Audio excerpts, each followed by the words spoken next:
All praises to the Most High God of Abraham, Isaac, and Jacob, and peace to everyone joining me on this program. This is the Fountain of Israel's Bible Studies program, and as always, it's an honor for me to stand before you on the Lord's holy Sabbath day. Now, before we get started with our lesson, let me go ahead and remind you to like, share, subscribe, tell a friend to tell a friend to tell a friend. Search the description box down below, leave some comments, and don't forget to smash that notification bell because I don't want you to miss any of our lessons. If you're new to this channel, please just give me 4 lessons and see if you've been edified. And if not, you can always unsubscribe. But until then, subscribe, give me 4 lessons, and we will go from there. Now, if you can donate, please, to further the ministry, that's fine. That's great. If not, no problem. We're still teaching. We're still going. We're still moving. We're still grooving.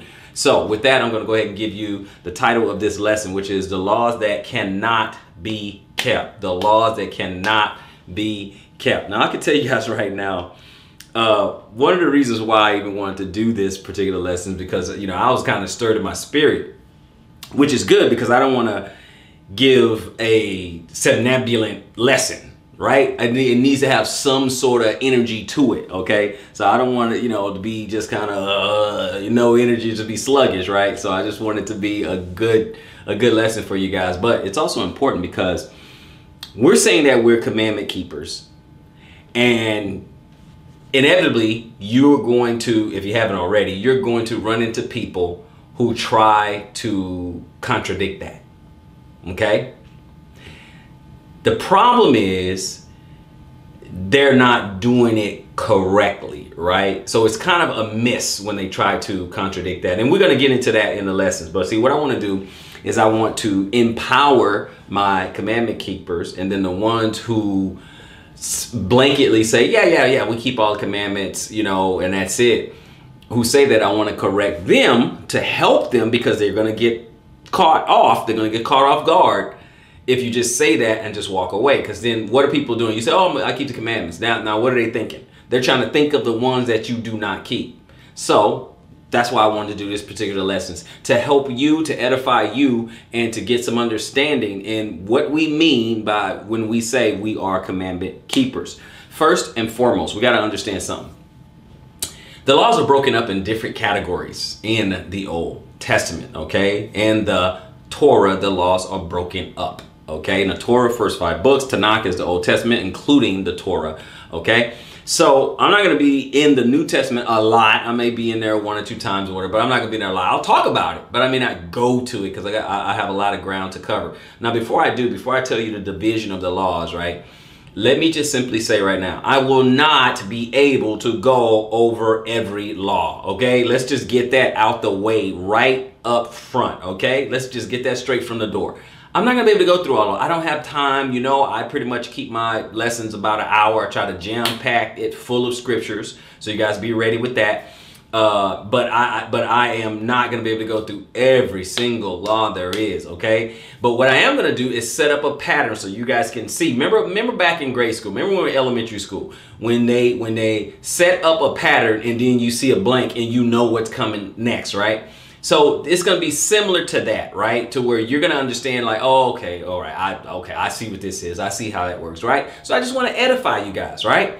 So with that, 3 divisions in the law, okay? There's a ceremonial law. There is a moral law. And then there's the civil law, civil government type of law, right? Now, just to give you, and again, I'm just giving you just a little taste, right? So the ceremonial laws primarily had to do with the priests, with the Levitical priesthood. Okay, so any of the laws where you're going to see, and we're going to read some of them, where it had to do with the priesthood or the temple, you can't do. We can't do. It's impossible. And the reason I wanted to bring this up is because you're going to have people who say, oh, you commandment keepers, you guys are picking and choosing. I know you guys hear that, right? You cherry picking the scriptures you want to obey. No. We're rightly dividing. Okay, rightly dividing. Just like we rightly divide the word, we need to rightly divide these laws. Okay, because we have to just at the outset, we gotta deal with the laws that apply to us. Like, for example, there are laws about when women are on administration. Tell me this: what does that have to do with me? You see what I mean? What does that have to do with me? Okay, We have a law of circumcision. What did it have to do with a woman? You see what I'm saying? So we got to apply it. What I said, we keep the ones that apply to us, right? But now let's go ahead and divide it. So we have the ceremonial laws, which primarily have to do with the priest or the Levitical priesthood. Okay, we have that. Then we have the civil laws that governed Israel and meted out justice and punishment, okay, for those who violated the laws. Okay, and that was like with judges. Like, for example, Israel lived under a theocracy. Okay, lived under a theocracy from Moses up until the time, excuse me, they wanted King Saul. Up until the time of their first king, they're living under a theocracy. Now, for those who say, well, what's a theocracy? I'll give you the definition. Now, theocracy is simply a system of government in which priests rule in the name of God, okay, or gods if you belong to some other religion, right? And some examples,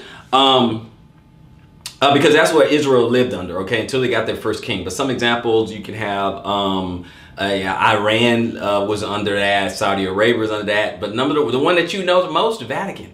The Vatican is a theocracy, okay? Who rules that country? Even though it's small, it is a country with its own laws. And who rules their country? The Pope. That's a theocracy, okay? All the laws are by the Pope, okay? So that's just an example of the theocracy. Israel used to be under a theocracy. Remember Judges, okay? Remember Judges? Remember Moses and Joshua and all the judges and all that up until they elected a king. That's when the theocracy ended, okay? That's when it ended, okay? So let's just keep that in mind. Okay, so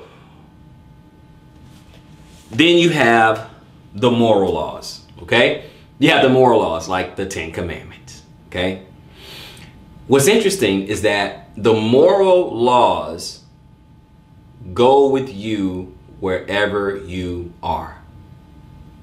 The ceremonial laws does not and cannot. The civil laws does not and cannot. Now let me say this before we get into the scriptures. Some of the laws, moral versus civil or ceremonial, well, not so much ceremonial, but moral versus civil, some of them overlap. And you'll see that in some of the scriptures, okay? You have to be astute in that. Some of them will overlap and you'll be able to tell the difference, okay? Okay, I'll give you one. I'll give you one right out the gate. Okay, it's like for example, adultery. That is a moral law. The punishment for adultery is civil. We cannot carry that out. You see the difference? That's the difference. Now, adultery is morally wrong. Should not be done. If it is done, all we can do now is divorce, right? But you cannot stone both of those people. Obviously, some guys are going to go out there and throw hands or more. But technically, we're not in our land, so we cannot govern ourselves like a theocracy. We don't have that. We don't have a Sanhedrin anymore. We don't have Levitical we don't have any of that. Okay? So you cannot do that. In fact, if you do mete out your own justice in this land, let me know how that goes for you.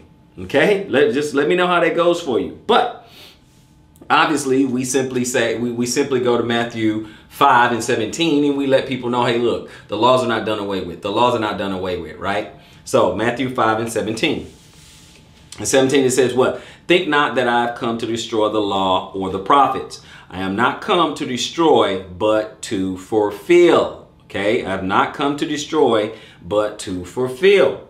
All right, so obviously this always gets, you know, the Christians are the ones who say the law's done away with. This always gets them. I mean, they try to fight and struggle, but it's pretty clear, right? It's pretty cut and dry. And he says, for verily I say unto you, till heaven and earth pass, heaven and earth is still here, right? So they can't really get around that. Okay, one jot or one tittle shall in no wise pass from the law till all be fulfilled, okay? See, some laws are suspended, but they don't know that, okay? If they don't really study the scriptures, they're not going to know that. Till all be fulfilled. In 19, whatsoever therefore Whosoever, therefore, shall break one of the least of these commandments shall teach men so, and shall teach men so, he shall be called the least in the kingdom of heaven. But whosoever shall do and teach them, the same shall be called great in the kingdom of heaven. Okay. So I wanted to put that. I want to put that out to you guys so you can understand. And then, of course, he wants it to go a little bit further. And he says, "For I say unto you that except your righteousness shall exceed the righteousness of the scribes and the Pharisees, ye shall in no case enter into the kingdom of heaven." So you can't be like the scribes and the Pharisees. You can't be a hypocrite. You can't just you technically, okay, can't say and not do, because remember that the hypocrites, that the scribes and the Pharisees will tell people, okay, do this, do that, thus says the Lord, da, da, da, but they didn't do it themselves. Okay, so you can't be that. So I wanted to go ahead and start there to get you guys going. Understand? Yeah, okay, the law is not done away with. Now there's portions of the law that you cannot do. You just simply can't do, and we're going to get into that. Okay, but before we go there, let's go to John 7, and then we'll get into the Old Testament. All right, we're going to do a little bit of New Testament, and then we'll get into the Old Testament. So John 7, and we're going to read 16 through 19, 16 through 19. John 7, 16 through 19. It said, "Did not Moses give you the law? And yet none of you keep it the law. Why go ye about to kill me?" Why are you trying to kill me? Moses gave you the law and you're not even keeping it. You see what I mean about the scribes and the Pharisees? You see what I'm saying? And the Jews. Okay, you see what I'm saying? He said, "The people answered and said, Thou hast a devil who goeth about to kill thee." Like who's trying to kill you? Okay, so let me see. Did I start at 16? Hold on. Okay, I'm sorry. I went ahead, but I'm gonna go to 16. I read 19. Let's go to 16. 16, it says, "Jesus answered them and said, My doctrine is not mine, but his that sent me. If any man will do his will, he shall know of the doctrine, whether it be of God or whether I speak of myself." Okay. "He that speaketh of himself seeketh his own glory, but he that seeketh his glory that sent him, the same is true. And no unrighteousness is in him." Right? He said, "I'm not doing this on my own, reconnaissance. I'm not doing this because of me. I'm not doing what I want. I'm not doing my own thing. I don't have my own agenda. I am performing the agenda of the one who sent me. I'm performing the agenda of the Father, not my own. And if you knew the Father's agenda, then you know I'm doing the will of the Father." Is basically what he's saying. And he says 19, "Did not Moses give you the law, and yet none of you keepeth the law? Why don't any of you guys keep it? Why go ye about to?" Why are you trying to kill me? Why are you trying to kill me? None of you guys keeping the law right now. Why are you trying to kill me? Right? So we're going to go back to Exodus. So yeah, he kept the law. Now one of the little things, one little caveat, a little nugget I want you guys to keep in mind. That when it comes to Christ Yeshua, or Jesus, when it comes to him, he really focused on morality and the moral laws. If you go and look at what Christ dealt with, he dealt primarily with moral laws. Okay, doesn't mean he done away with this and done away with that. We know sacrifice and offering was still, while he was alive, they were still being offered and stuff like that. I'm just saying what he dealt with. Okay, I'm just saying what he dealt with. So let's just keep that in mind. And I know and I said that because right now I know I got some wheels is spinning, right? The wheels start spinning like, okay, let me see. Well, what about this? What about that? We'll talk about it. We'll get into it. We will definitely get into it. Okay. But I'm just talking about what he dealt with. Most of it was moral. If he dealt with something civil, it switched or flipped to a moral, right? So like if he was talking about, taxes, he dealt with it real swift. Okay, show me that coin. Okay, whose face is on it? Okay, they're like Caesar. Okay, render unto Caesar what's Caesar's, and render unto God what's God. Get right back to the moral part of it. Okay, get right back to the moral part. Even when the rich young ruler came up to him. Okay, good master, what shall I do to inherit eternal life? Where did he go? Moral. You've heard of it. Thou shalt not. Thou shalt not, thou shalt not. He goes part of the 10, right? And he's like, I kept all this, okay, and there you go. Moral, moral, moral, moral. So he kept talking about the moral type stuff. Okay? Because why? Because that one is universal. He already prophesied. He knew that the temple was going to be destroyed. He knew that the Levites going to be up out of there. He knew all that. He knew all that was coming. But the morality can go with you. You look at the 10, you look at the Decalogue, you look at those 10 commandments, and you see it is moral. Okay? Now, when you go through the law, some of it kind of weave, civil and moral kind of weave together, but it's moral, right?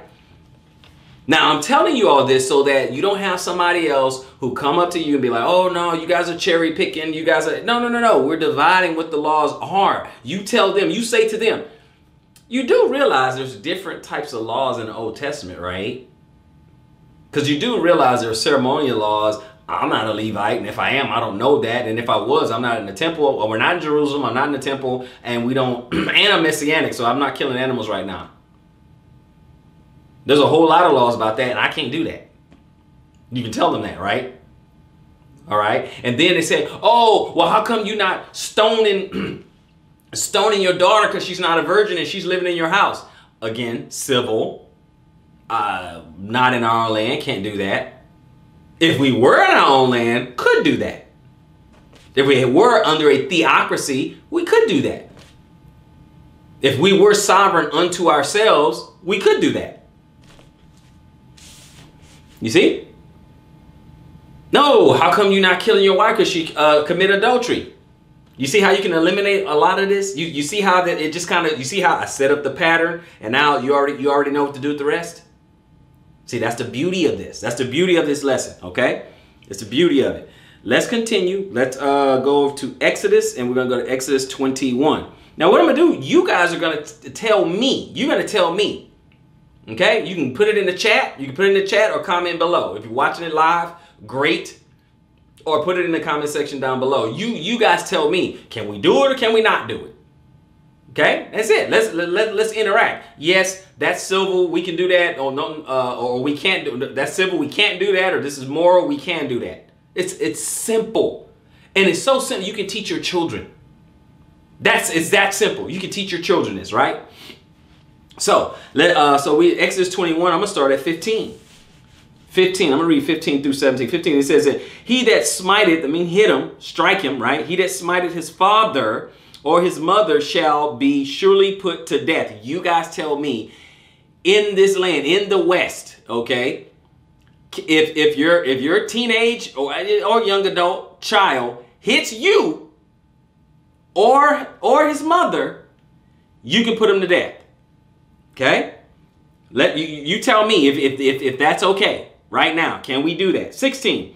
And he that stealeth a man, or kidnap, right, and selleth him, or if he be found in his hand, he shall surely be put to death. Can we do something about that? Can we do that? Can we carry out this death penalty?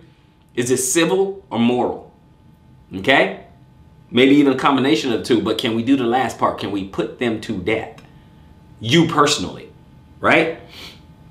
17. 17. And he that curseth his father or his mother shall surely be put to death. Now, which one of us have some obstinate teenagers? You do something to them, they just, maybe even some of us, right? Get so mad, get so upset. Just I wish he was dead. He always tried to control my life. I hate him. Right? That's what you did, or that's what your child's doing. Right? Upset. And cursing you. Wishing death upon you. And what does it say right there? And he that curses his father or his mother shall surely be put to death.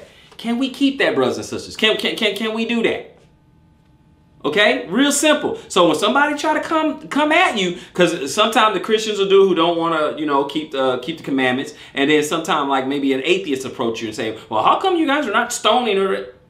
You say, well, our laws are divided up in 3 different categories. You're talking about a category that we cannot keep. It's simple. Okay, I want you to be able to handle these type of situations. What about, let's drop down to 20. And if a man smite his servant or his maid with a rod, and he die under his hand, he shall be surely punished. Can we do that? If somebody, no. And these are like indentured servants and stuff. Like we can't even do that. But some of the wealthy, they have servants, they have maids and butlers and all this other stuff, right? Can they go beat them with a rod? And then we turn around and punish them? No. Can't do it.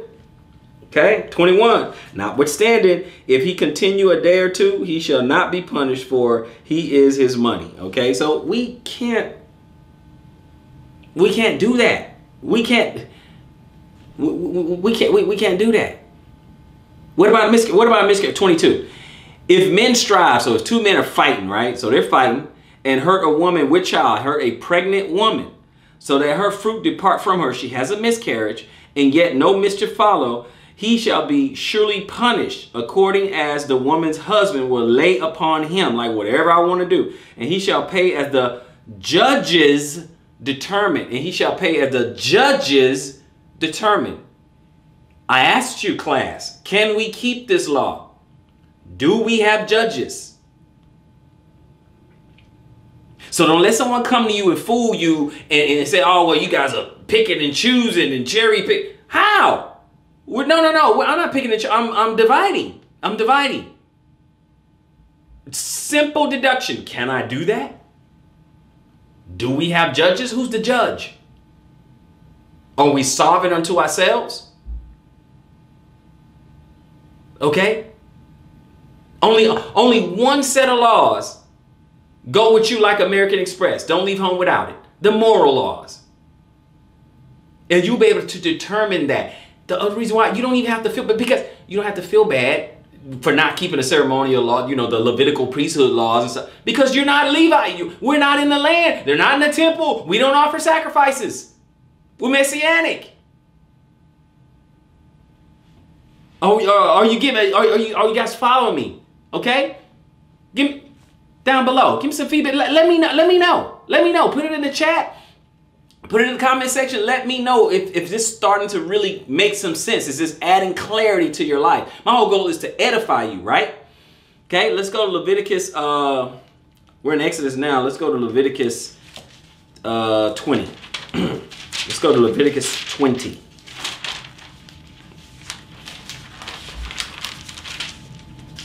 And we just want one verse. I'm going to read verse 9.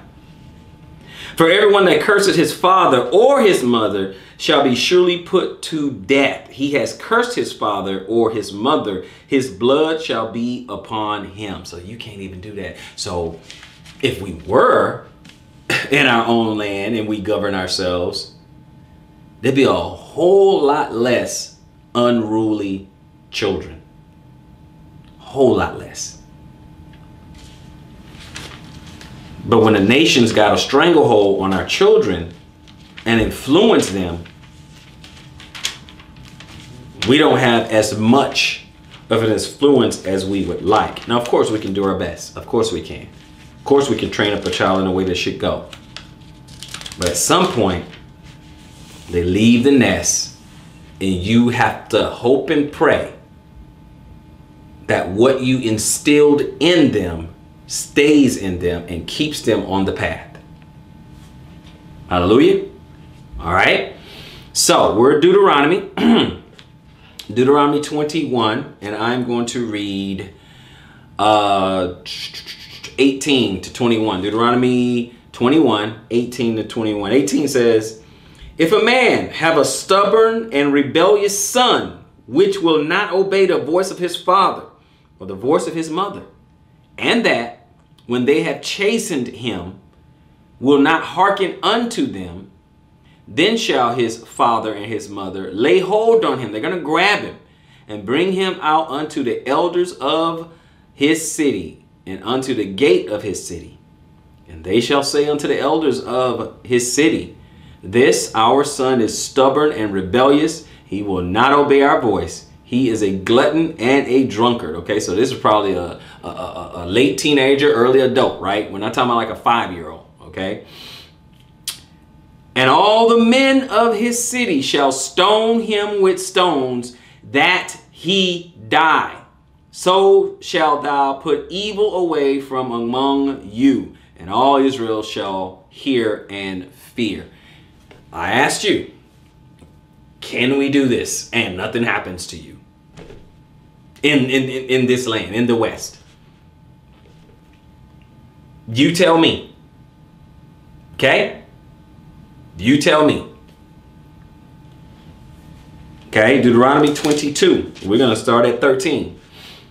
Deuteronomy 22, we're going to start at 13. 13 and 21, right? We're going to look at a couple of these.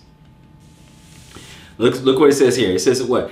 If a man take a wife and go in unto her and hate her, and give occasion of speech against her, and bring up an evil name upon her, and say, I took this woman, and when I came to her, I found her not a maid, right? So he's saying I found her not a virgin.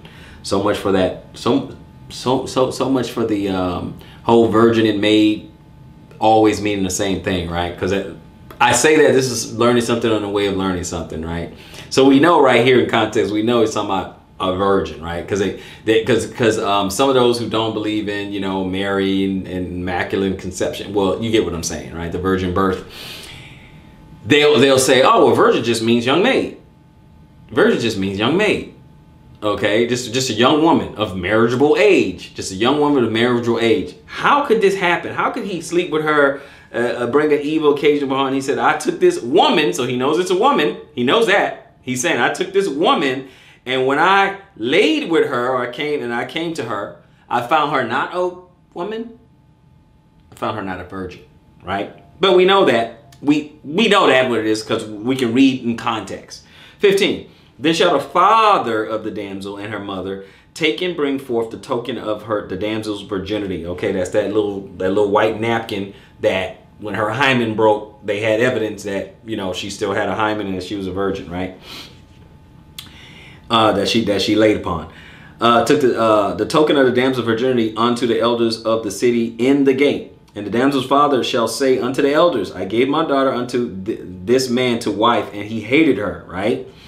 And lo, he has given occasion of speech against her, saying, I found not thy daughter a maid, and yet these are the token of my daughter's virginity. And they shall spread the cloth before the elders of the city. They're going to spread the cloth before the elders of the city.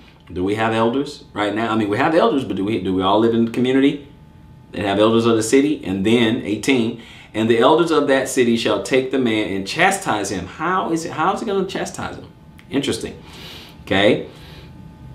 19, and they shall immerse him in 100 shekels of silver, and give them unto the father of the damsel, because he had brought up an evil name upon a virgin of Israel, and she shall be his wife, and he may not put her away all his days. So you cannot give her a divorce. Okay, this is a virgin, so you can't give her a divorce. Okay, all right.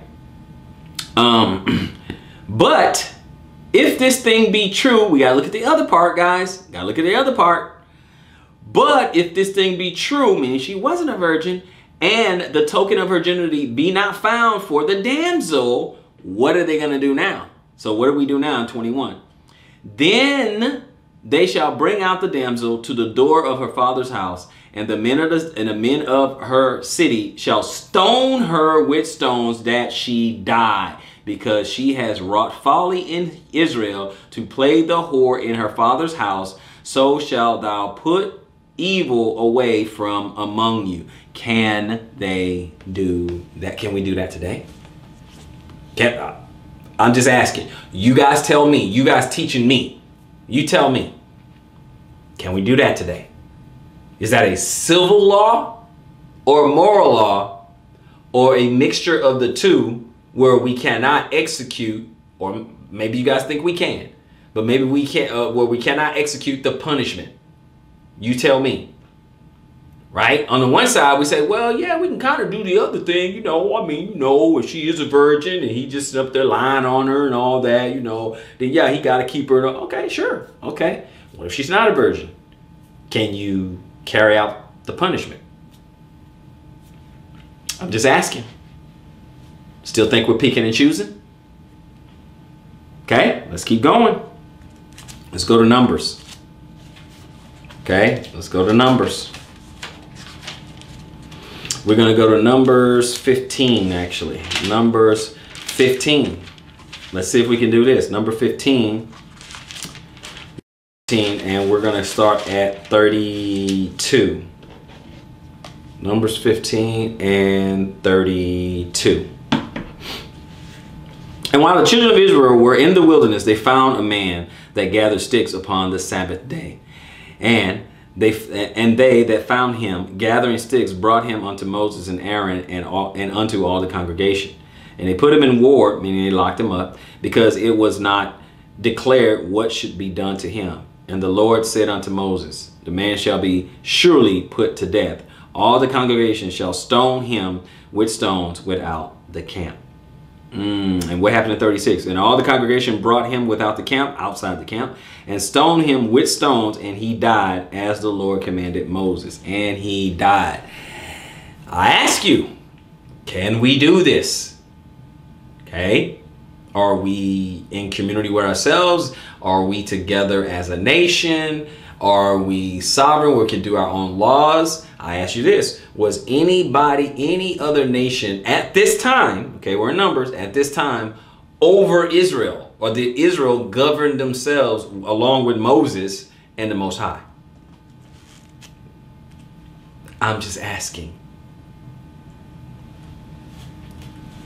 We're going to keep going. Go back to Exodus. We're going to go back to Exodus. Exodus 22. We got a lot, we got a lot of ground to cover, but as you guys can see, I'm just going through the scriptures. I'm just going through the scriptures. Okay, so here we're going to go to Exodus 22, and you're going to notice that there are, a mixture, right? You're going to hear some moral with some civil, some moral and some civil, So we're going to go Exodus 22, and I'm going to read. I'm probably going to read the whole thing. Let's look at it. We're going to see moral mixed with civil. Okay, keep in mind where they are. Okay. Exodus 22. It says, if a man steal an ox, last time you guys saw somebody steal an ox, but I heard of some man stealing an ox, but you guys get the point. Okay. I don't want to get, go from ridiculous to sublime. I'm just saying. Okay. I'm just saying. If a man shall steal an ox or a sheep or kill it or sell it, he shall restore 5 oxen for an ox and 4 sheep for a sheep. If a thief be found, break it up and be smitten that he die, there shall no blood be shed for him. If the sun be risen upon him, there shall be blood shed for him, for he should make full restitution. If he have nothing, then he shall be sold for his theft. Okay. If he doesn't die, he's trying to break in and all that. If he doesn't die, then you are to, and he lives, you are to sell him as a slave, as an indentured servant. Can we do that? I just wanted to pause to note. 4. If the thief be certainly found in his hand alive, whether it be ox or ass or sheep, he shall restore it double. He's going to repay double. If a man shall cause a field or vineyard to be eaten, and shall put it in his beast, and shall feed in another man's field, or the best of his own field, and of the best of his own vineyard shall he make restitution. Okay, he's going to pay it back. If fire break out and catching thorns, so that the stacks of corn or the standing corn or the field be consumed therewith, he that kindleth the fire shall surely make restitution. Okay, supposed to pay back.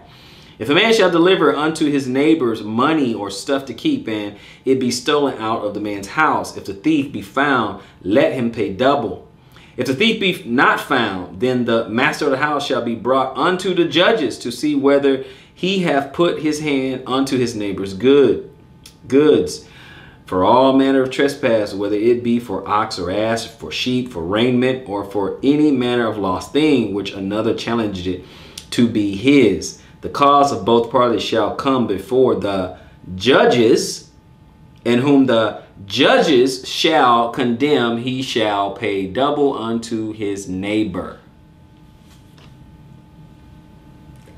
I ask. Let's continue. If a man delivers unto, verse 10, if a man delivers unto his neighbor an ass, an ox, or sheep, or any beast to keep, and it die, or be hurt, or driven away, no man seeing it, then shall an oath of the Lord be between them both, that he has not put his hand unto his neighbor's goods, and the owner of it shall accept thereof, and he shall not make it good. And if it be stolen from him, he shall make restitution unto the owner thereof.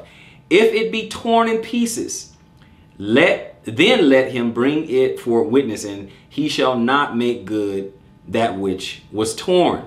And if a man borrow aught of his neighbor, and it be hurt or die, the owner thereof being not with it, he shall surely make it good. But if the owner thereof be with it, he shall not make it good. If it be an hired thing, it came for his hire.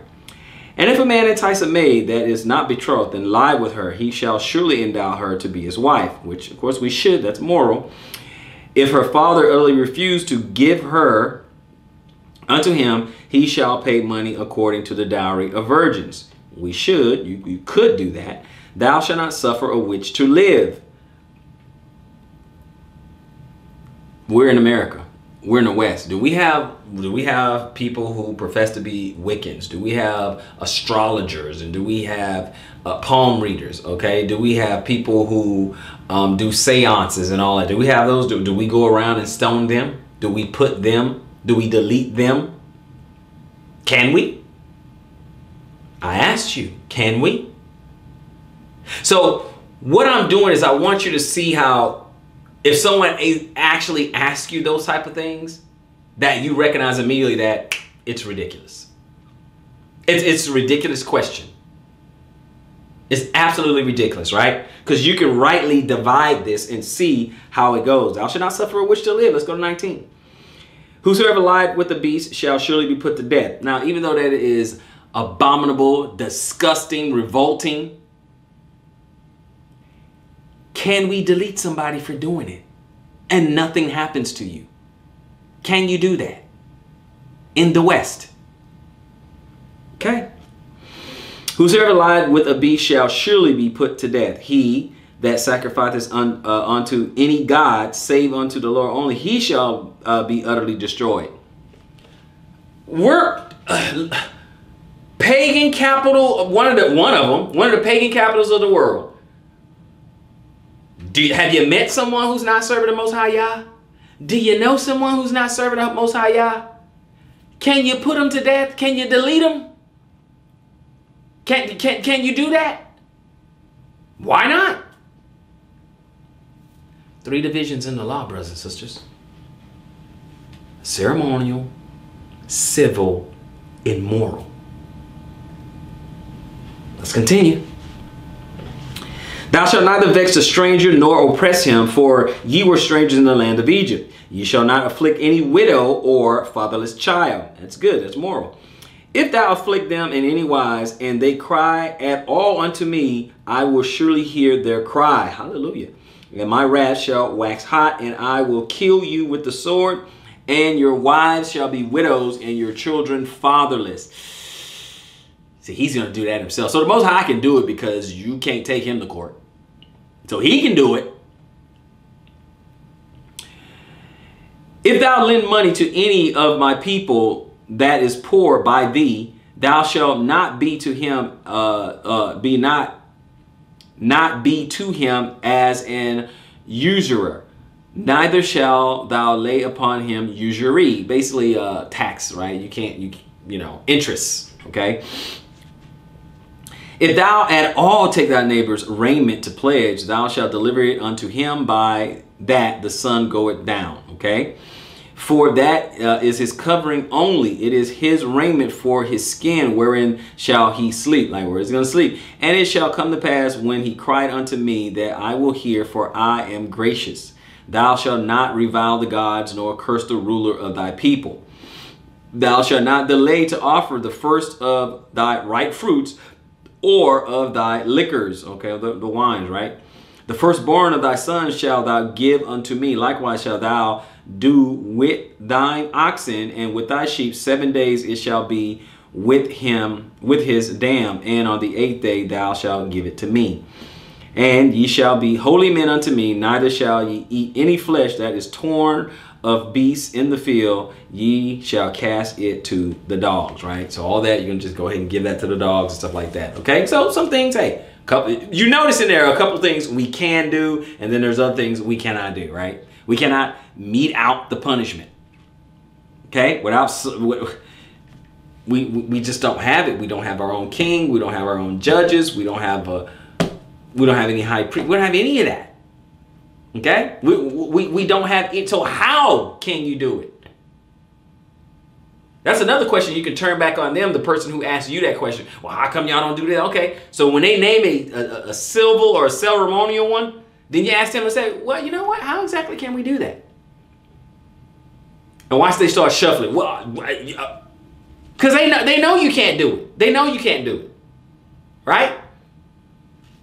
But asking about the moral laws, thou shalt not steal. Oh, well, you know, I'm not in Jerusalem, so, you know, if I was in Jerusalem, I wouldn't steal. But since I'm not in Jerusalem, I can steal all I want. Moral. Thou shalt not commit any adultery. Well, if we were in Jerusalem, I wouldn't sleep with another man's wife at all. Wouldn't think of it. Nope, not me. But since I'm not in Jerusalem, I can sleep with any man's wife. You see the difference in moral, how it travels with you? You see the difference. Okay? We're going to continue. We are in Exodus still, but what we're going to do is go ahead and go to Leviticus. Next book. Leviticus 24. And we get Leviticus 24. I'm going to start 17. We're going to go 17 through 23. 17 says this.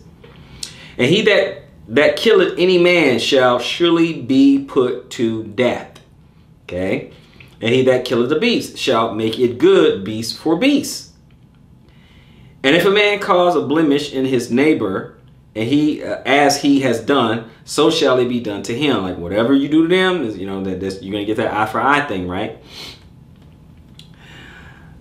Breach for breach, eye for eye, tooth for tooth, as he has caused a blemish in a man, so shall it be done to him again. Give a man a black eye wrongfully, he can give you a black eye. Okay, so that's just, I mean, you know, men, I mean, if you don't call the authorities and nobody calls the authorities, yeah, y'all can throw hands and get it over with. Okay, some things you can do, but 21, and he that killeth the beast, he shall restore it, and he that killeth a man, he shall be put to death. Can you do that? How about that one? Because there's a difference between throwing hands and you'll go home and that's it. Put some ice on it and it's over.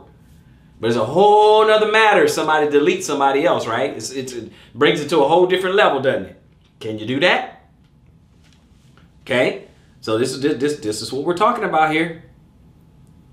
22, ye shall have one manner of law as well for the stranger as for one of your own country, for I am the Lord your God. 23, and Moses spake to the children of Israel that they bring forth him that had cursed out of the camp and stone him with stones, and the children of Israel did as the Lord commanded Moses. Can you do that now?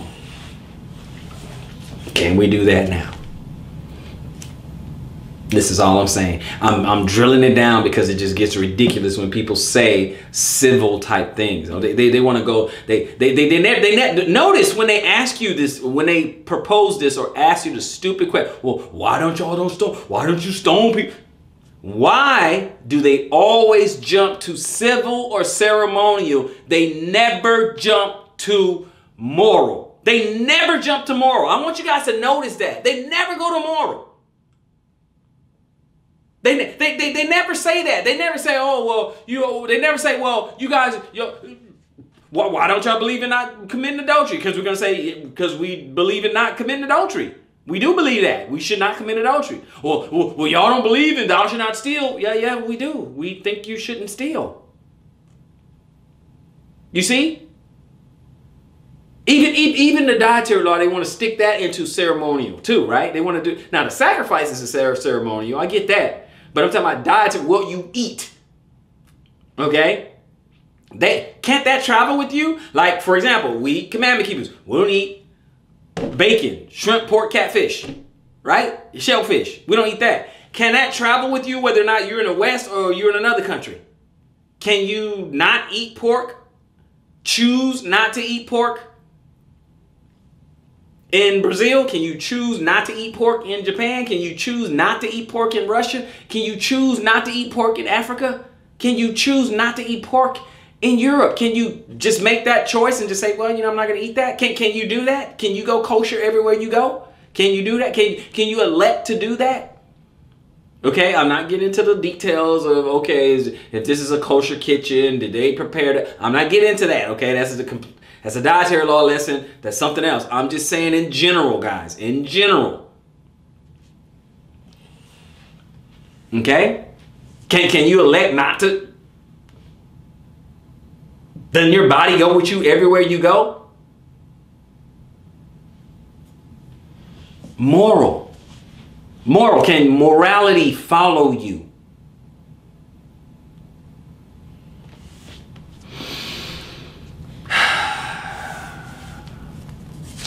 Leviticus 25.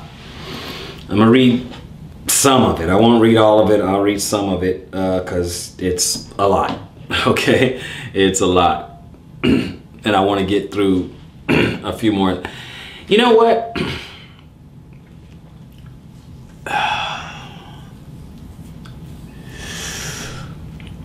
This is... All right.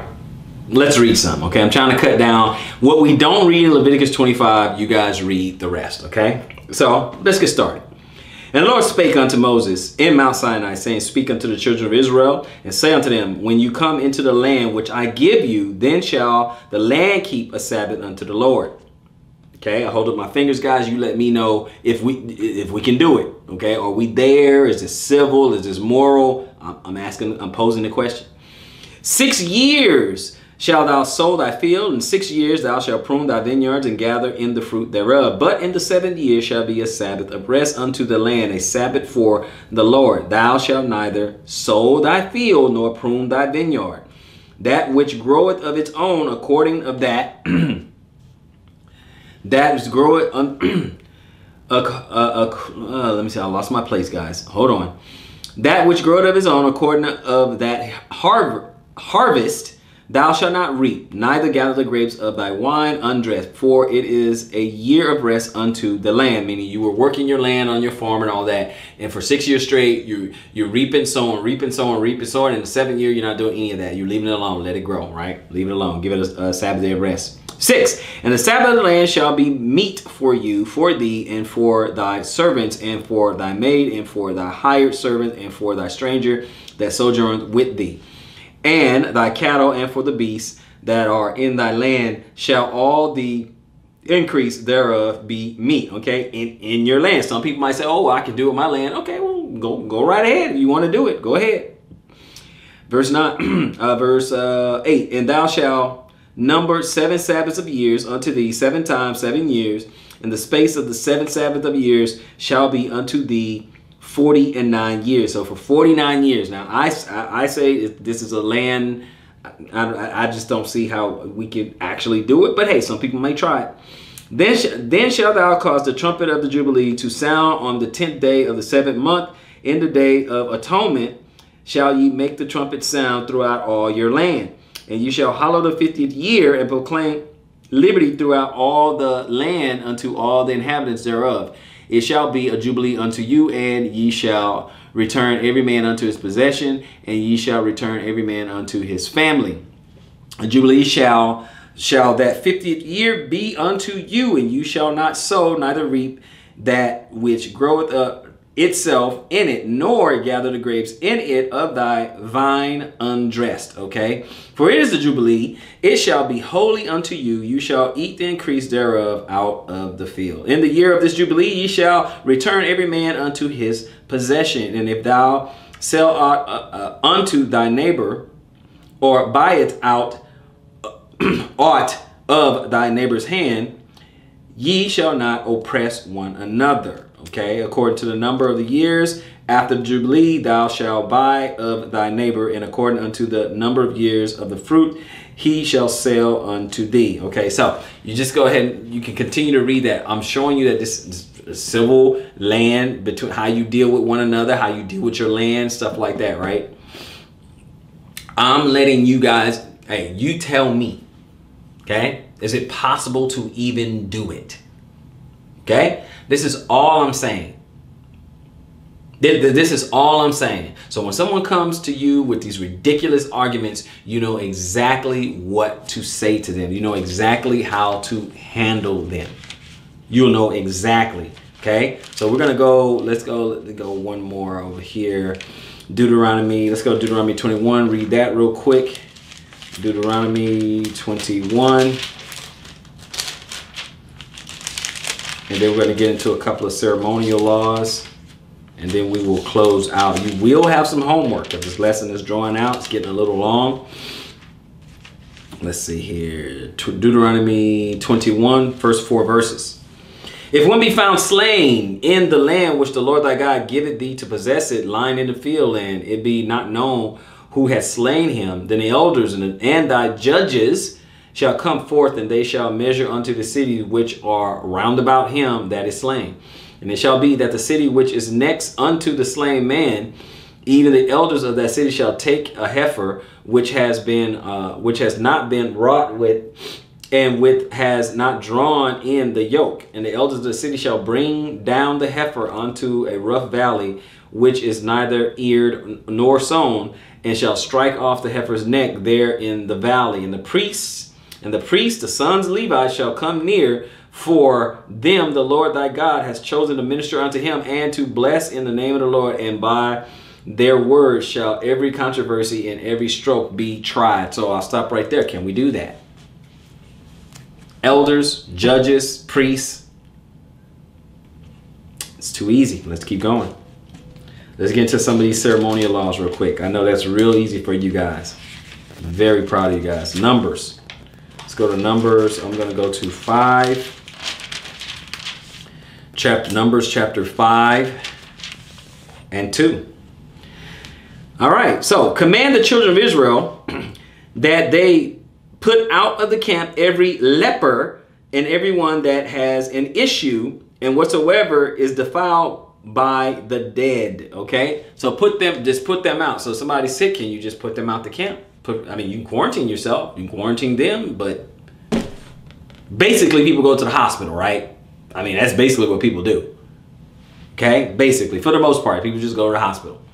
All right, so that's what you do, at least in the West. I know there's some poorer countries or what, but can you do this? That's the point.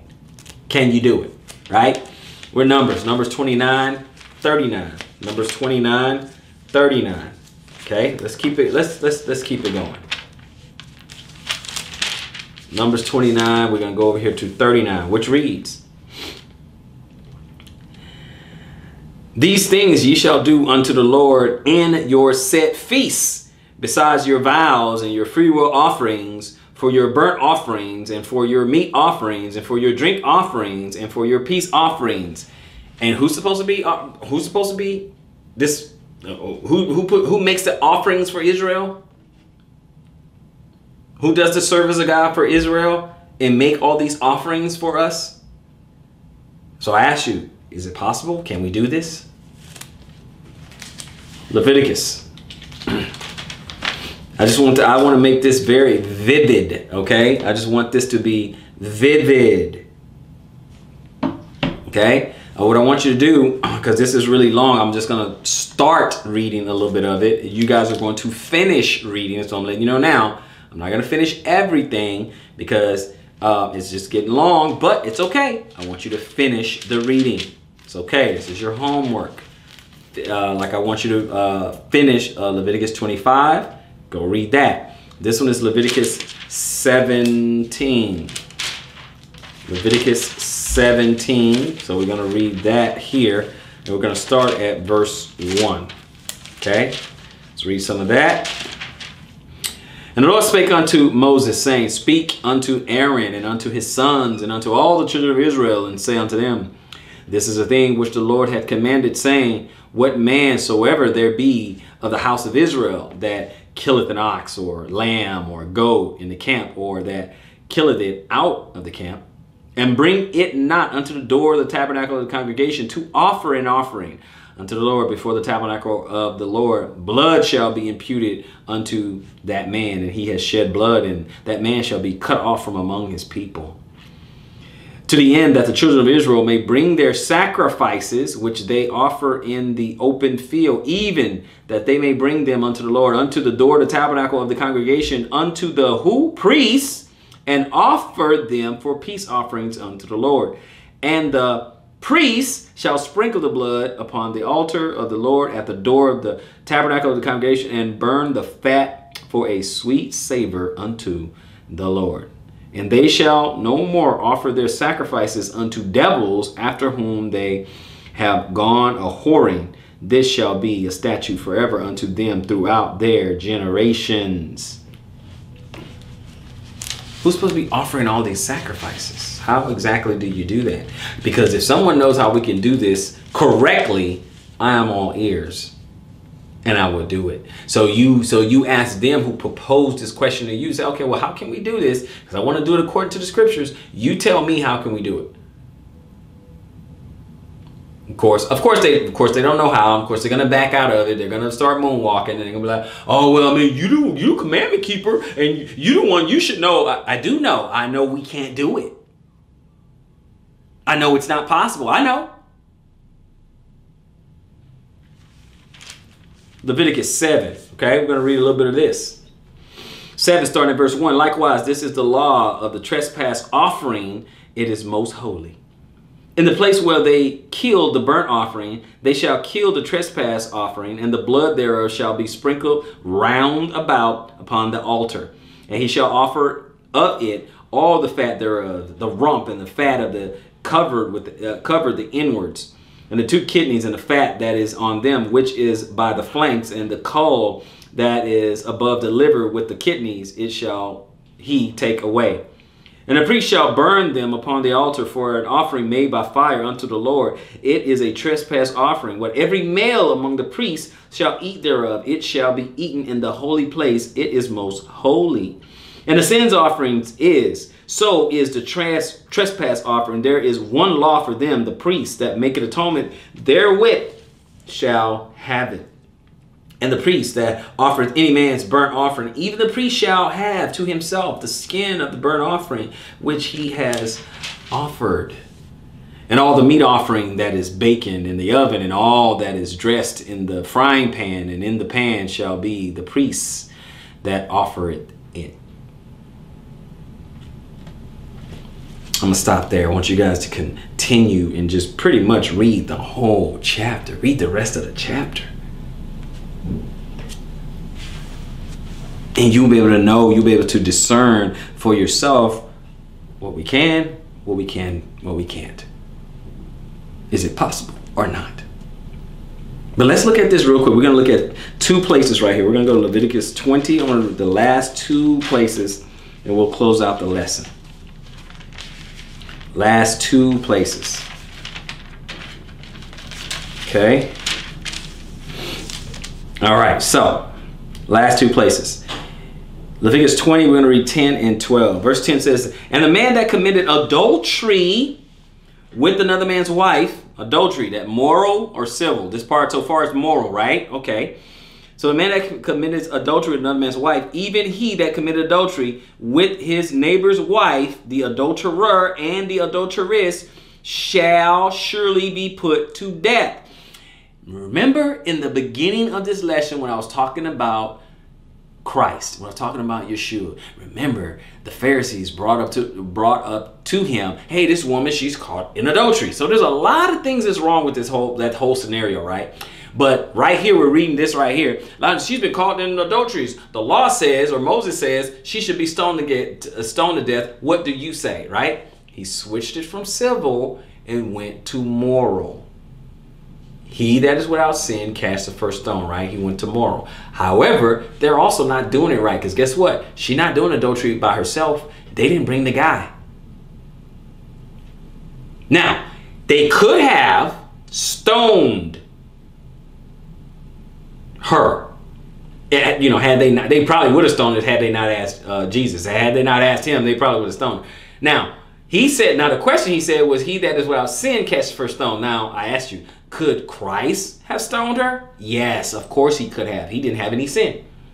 And it is in the law of Moses. But again, they left the piece out. Where's the guy? She didn't do adultery by herself. Where's the guy? You see? 11, and a man that lied with her, his father's wife, has uncovered his father's nakedness. Both of them shall surely be put to death. Their blood shall be upon them. You see? You see what I'm saying? This can they do it? All this is heinous, but we're talking about moral type thing. We cannot. The one part is wrong morally, and the Most High is gonna take care of that. But since we're not sovereign, since we're not a nation, since we don't have a king, since we have no priest, since we have no temple, since we have none of that, how can we carry it out properly?